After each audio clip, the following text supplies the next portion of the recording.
When we talk about communism, we necessarily talk about the region where it developed, where it served, in fact.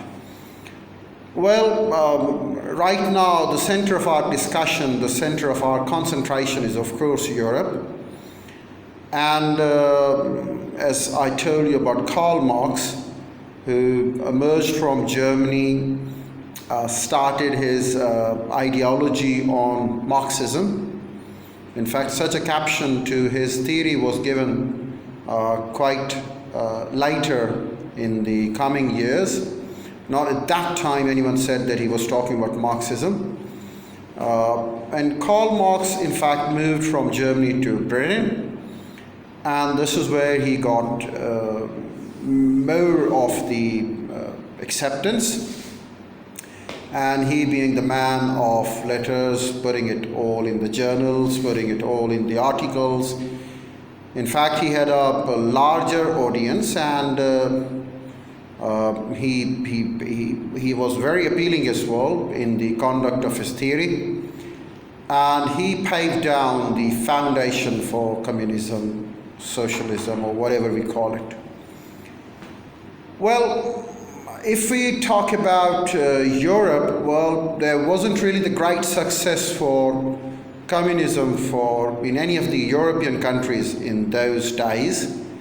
It in fact got the first of the greatest success in Russia. The native dialect is that of Rus. So it got the greatest of the acceptance in Rus.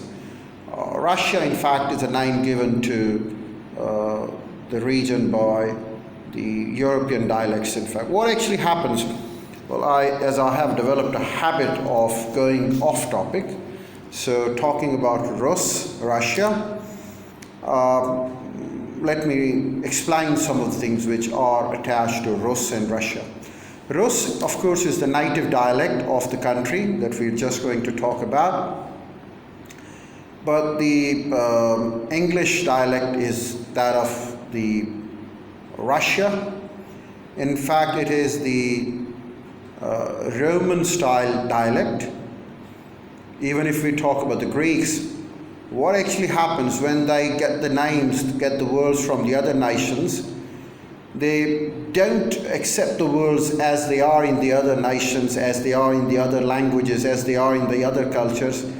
They in fact do the corruption with those words. Say, for instance, let me give you a few examples from our area of the world where we live. In our area of the world, the name was Gautam Buddha.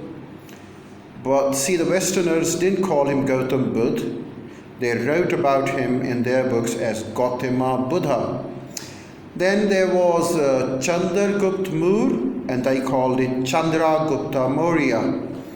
It was Ind, and they call it India.